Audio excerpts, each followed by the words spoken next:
Praise the Lord. ஆவிக்குரிய ஊழியம் என்ற தலைப்பின் கீழே வேதாகம துணையோடும் பரிசுத்தாவியானவர் துணையோடும் இந்த சத்தியத்தை நான் உங்களோடு பகிர்ந்து கொள்ளப் போகிறேன். ஆவிக்குரிய ஊழியம் ஆவியின் பிரமாணத்தின்படி நடக்க வேண்டிய ஊழியம். பெந்தேகோஸ்தே சபையிலே ஆவியின் பிரமாணத்தின்படி ஆவிக்குரிய ஊழியம் தான் செய்ய வேண்டும். ஆவிக்குரிய ஊழியம் என்றால் என்ன? ஆவியான தேவனே பூமியில வந்து சிலருக்குள்ள இறங்கி அவர்கள் மூலமாக செயல்படுவதுதான் ஆவிக்குரிய ஊழியம். அதாவது அவர் சரீரம் இல்லாத தேவன், ஆவியாய் இருக்கிற தேவன். அவர் ஊழியக்காரர்கள் மேலே இறங்கி ஊழியக்காரர்களுக்குள்ளே இருந்து அவரே செயல்படுவார். 50-50, ஊழியக்காரர் பாதி தேவன் பாதி, இணைந்து செயல்படுகிற ஊழியம் தான் ஆவிக்குரிய ஊழியம். பழைய பிரமாணம் ஒரு ஃபெயிலியர் டீடு, நியாய பிரமாணம். அதுக்கு தான் இயேசு வந்த பிறகு சத்தியமே மாறுது. பழைய ப்ராஜெக்ட் எல்லாமே மாற்றிட்டு புதிய ப்ராஜெக்டை கொண்டு வராரு. அந்த ப்ராஜெக்ட் என்னவென்றால் ரோமர் 8:2 சொல்லுகிறது, இயேசுவினாலே ஜீவனுடைய ஆவியின் பிரமாணம் என்னை பாவம் மரணம் என்பவைகளில் இருந்து விடுதலை ஆக்கிட்டு. பழைய பிரமாணம் பாவ பிரமாணம், பாவத்திலிருந்து மீட்பு கிடையாது. ஆடு மாடுகளை அடிச்சு பலடி பாவம் செஞ்சுக்கிட்டு இருந்தான் மனுஷன். அதுல இருந்த பிரமாணத்தை இயேசு முடிச்சிட்டு புதிய பிரமாணமாகிய ஆவியின் பிரமாணத்தை தருகிறார்.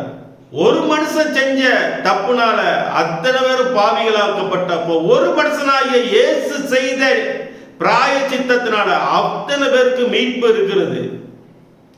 இத உலக எங்கு சொல்லணும். இந்த பிரமாணத்தின் ஆவியின் பிரமாணத்தின்படி செயல்படுங்கள். அவர் இப்பொழுது ஆவியாய் இருக்கிறார். அந்த தேவன் நமக்குள்ளே வந்து விட்டார்.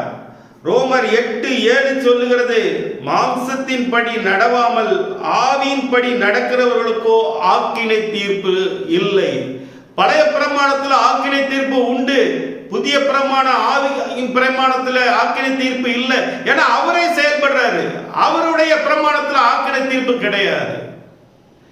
இது எப்படி செயல்படுது என்றால், எனக்குள்ள இருந்த ஆவியானவர் செயல்படணும், எனக்குள்ள இருக்கிற ஆவியானவர் வெளிப்படணும். மத்தேயு 10:20 சொல்லுகிறது, பேசுகிறவர்கள் நீங்கள் அல்ல, உங்கள் பிதாவின் ஆவியானவரே உங்களில் இருந்து பேசுகிறார். இப்ப நான் தான் பேசுறேன்னு சொல்லி தெரியுது, ஆனா என்னுடைய வார்த்தை எல்லாமே பரிசுத்த ஆவியானவர் என் மூலமாக வெளிப்படுகிறார் என்பதை தெரிந்து கொள்ள வேண்டும். இதுதான் ஆவியின் பிரமாணத்திலே ஆவிக்குரிய ஊழியம். நான் மாம்சத்தில் செயல்பட முடியாது. மாம்ச சிந்தை மரணம், ஆவியின் சிந்தையோ ஜீவனும் சமாதானமும். நான் ஆவியின் சிந்தையின்படி இப்ப செயல்பட்டு கொண்டிருக்கிறேன். ஆவியானவர் துணையோடு பேசிக் கொண்டிருக்கின்றேன். இரண்டாவது 1 யோவான் 2:27 அவராலே பெற்ற அபிஷேகம் உங்களில் நிலைத்திருக்கிறது, ஒருவனும் உங்களுக்கு போதிக்க வேண்டியது இல்லை, பெற்ற அபிஷேகமே சகலத்தையும் உங்களுக்கு போதிக்கிறது. நான் பெற்ற அபிஷேகம் ஆவியானவர், அவர் தான் என் மூலமா போதிக்கிற, சகலத்தையும் போதித்து கொண்டு இருக்கின்றார். இதைத்தான் இயேசு கிறிஸ்து சொன்னாரு. யோவான் 14 அதிகாரம் வரைக்கும் பார்த்தீங்கன்னா, வேறொரு தேற்றவாளனாகிய பரிசுத்த ஆவியானவர் வருவார், அவரை நீங்கள் பெற்றுக்கொள்ளுங்கள், அவர் உங்களை வழி நடத்துவார். அவர் சத்திய ஆவியானவர், சகல சத்தியத்தில் உங்களை நடத்துவார் என்று இயேசு கிறிஸ்து சொன்னார். ஊழியம் செய்ய போறதுக்கு முன்னாடி லூக்கா 24:49 சொல்றாரு, உன்னதத்தில் இருந்து வரும் வல்லமையாகிய பரிசுத்த ஆவியை பெற்று நீங்கள் ஊழியம் செய்யுங்கள். இன்னைக்கு சபையில எந்த சபையிலும் பரிசுத்த ஆவி பெறாம பலிபீடத்துல யாரும் ஏறாதீங்க. 1 கொரிந்தியர் 12 சொல்ற 3ஆம் வசனத்துல சொல்றாரு, கர்த்தர் ஒருத்தர் இயேசு கிறிஸ்து சொல்லணும்னாலே பரிசுத்த ஆவி பெற்றிருக்கணும். பரிசுத்த ஆவி பெறாம கர்த்தராகிய இயேசு கிறிஸ்து சொல்லாத.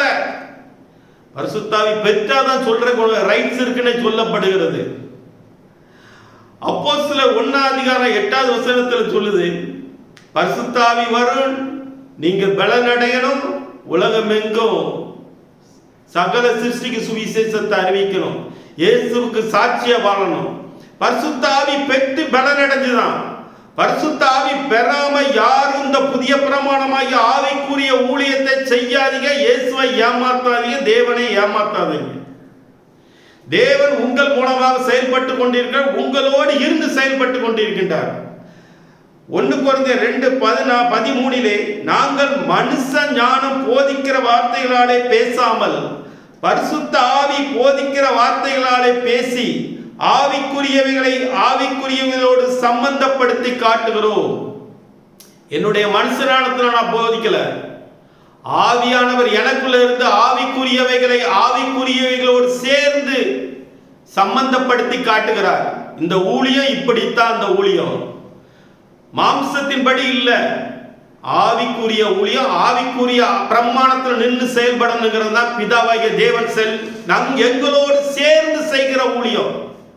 இது எப்படின்னு பார்த்தா, மார்க் 16:20 கடைசி வசனம் மார்க்ல, அவர்கள் புறப்பட்டு போய் எங்கும் பிரசங்கம் பண்ணினார்கள், கர்த்தர் அவர்களுடைய கூட இருந்து காரியத்தை நடப்பித்தார். நாங்கள் எங்கு சென்று சுவிசேஷம் அறிவிக்கிறோம், எங்களுக்கு பின்னால கர்த்தர் இருக்கிறார். கர்த்தர் மறைபொருள், ஆவியான தெய்வம். அந்த தெய்வம் கூட இருந்து காரியத்தை நடப்பிப்பேன் என்று மார்க் 16:20 சொல்றார். எங்களோடு கூட.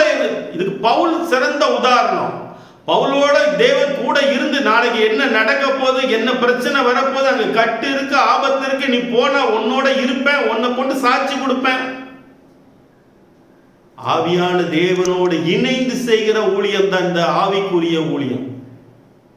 யாக்கோபு 5:14 இருந்து பார்த்தீங்கன்னா, ஒருவன் வியாதிப்பட்டு இருந்தால் அவன் சபை மூப்பர்களை வரவழைப்பானாக, அவர்கள் கர்த்தருடைய நாமத்தினாலே எண்ணெய் பூசி அவனுக்கு ஜெபிப்பார்கள், அப்பொழுது விசுவாசம் உள்ள ஜெபம் பிணியாளியை இரட்சிக்கும்.